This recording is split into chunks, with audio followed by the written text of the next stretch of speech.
Hello everyone and welcome back to Expat Explorer. Today we are exploring some affordable properties in Puglia, southern Italy, and I thought I would bring you along while I keep hunting for my own place. So, a quick update on my property hunt, since so many of you have been asking. My dream property, a cute little house in an olive grove with space for maybe a small swimming pool, ended up being a bit of a mess. A few outbuildings were built illegally, so while I'm trying to figure that out, I am still exploring different towns and properties across Puglia. And of course, I'm sharing all my thoughts with you. Anyway, today we are in Andria, in the province of Barletta. I came across this countryside house built in 1899, part of a bigger farmhouse complex. First thing you will notice, it's pink. Yeah, not my favorite color, but a fresh coat of paint would fix that, I'm sure. It is on one floor, 118 square meters in total, with 4 rooms. There is an outdoor space that could be perfect for a pergola or little barbecue setup or just few chairs and a table. The layout is kind of interesting. There is a kitchen with a big fireplace, then a bedroom with a fireplace too. I would probably turn that into a living room instead. Then another smaller room, which could be the bedroom, and then there is a bathroom next to it. And then there is this extra room with its own entrance, a big storeroom. If I could somehow connect it to the main house, it would feel really spacious. It would be really good. But if not, I guess it could work as a garage or some kind of workshop. I like that there are neighbors nearby. Being part of a little community, it's nice. It makes the place feel secure. But there is no land, and for me, the countryside dream usually includes a little olive grove. Still, olive gardens aren't too expensive around here. I saw plenty, maybe around 5,000 euros for 3,000 square meters, which could work for some olives and fig trees. The location is not bad at all. It's less than 10 kilometers from Andria, 10 minutes or 12 minutes by car. There are lots of farms nearby, many are organic, so fresh produce is never a problem. The true farm-to-fork experience. Supermarkets are just a short drive away, around 10 minutes, and Andria has all the medical care one might need. The train connects to other towns like Trani, 35 minutes away, a really beautiful little town with medieval streets, cafes, a restaurant, and some pretty lovely beaches. Getting to the airport is easy too.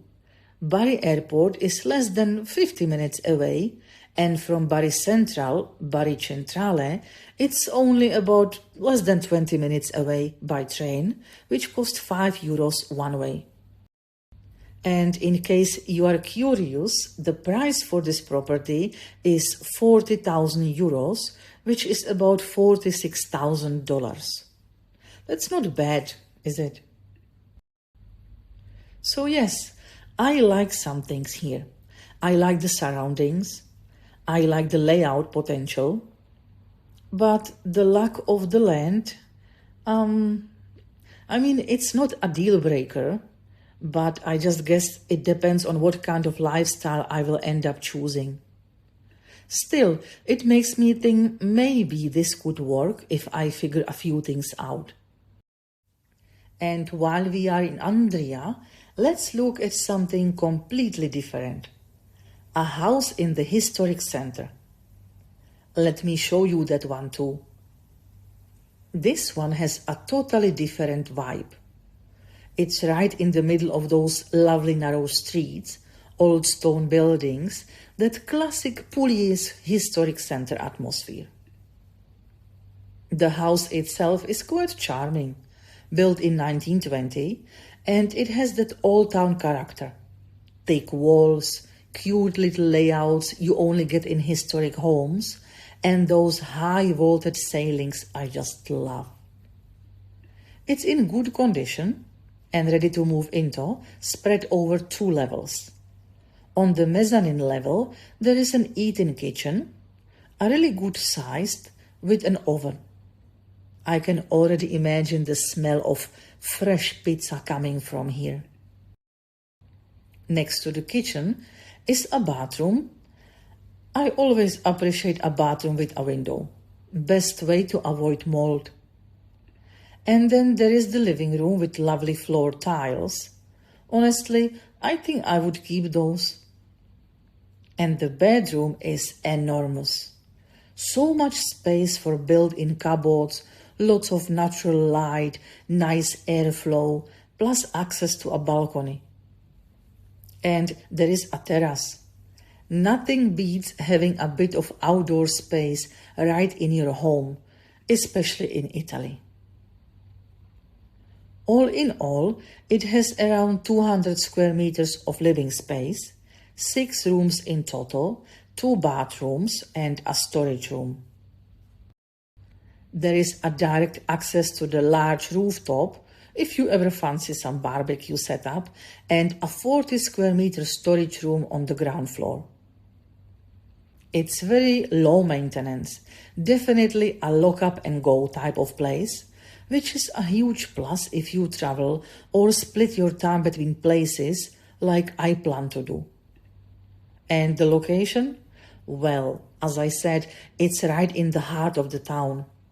Endless options for eating out, supermarkets, pharmacies, schools, healthcare facilities. Even the hospital is less than 10 minutes drive away. The train station is about 30 minutes on foot. Living here, I honestly wouldn't need a car. Everything is within walking distance. And this is why I love historic centers. Cafes, bakeries, little grocery shops, all just steps away. You really feel part of the town. And the best part, the seaside is super close. You can be at the beach in less than 20 minutes by car or taxi, or around 40 minutes by train. And if you wonder, all this beauty is priced at 69,000 euros, less than 80,000 US dollars.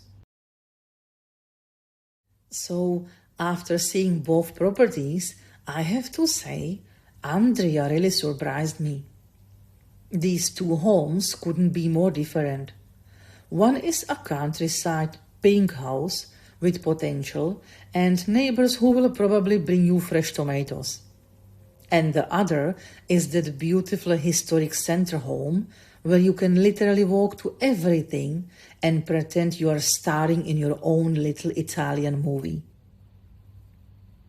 And choosing between them really comes down to lifestyle. If you want quiet, space, and that rustic feel without being totally isolated, the countryside one makes you think, maybe with a bit of planning, this could really work. But if you are someone who loves having cafes, shops, markets, and life happening around you, then the historic center house, honestly, it's a dream. Low maintenance, good price, lock up and go, with those gorgeous vaulted ceilings and a terrace. Very tempting.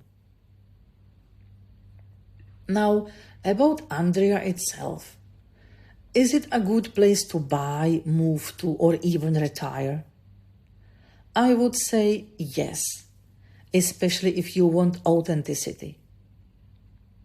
Andria has around 96,000 people, so it's much more of a real working Italian city than the super touristy towns like Ostuni. Don't get me wrong, Ostuni is stunning, but in the summer it's basically influencers, limoncellos, and people queuing for gelato like it's a sport. Andria, on the other hand, feels lived in. It's local, affordable, and you can still find properties that aren't priced like you are buying a small piece of the Colosseum. Plus, you have everything here: hospitals, supermarkets, schools, public transport, all the practical things that actually matter if you are living here long term, not just coming for a holiday. And if you are wondering what this gorgeous building is that you are seeing in the footage right now, this is Castel del Monte, a 13th century citadel built in the 1240s by King Frederick II, who inherited the land from his mother Constance of Sicily. It's perched right on a hill in Andria, and honestly, it looks like it was designed by someone who got bored of rectangles and said, "Hey, let's make the coolest octagon ever." It's dramatic, iconic, super mysterious, and absolutely worth the visit. So overall, Andria might not be the first town people think of when they dream of moving to Puglia. But maybe that's exactly why it's interesting. It is still real, still affordable, still very Italian, and for me, definitely still on the list as I continue this whole property hunting adventure. Let me know in the comments which one of these two homes you liked more: countryside pink house or historic center charm, and which lifestyle you can picture yourself living. And as always, thanks for watching and see you next week on Expat Explorer.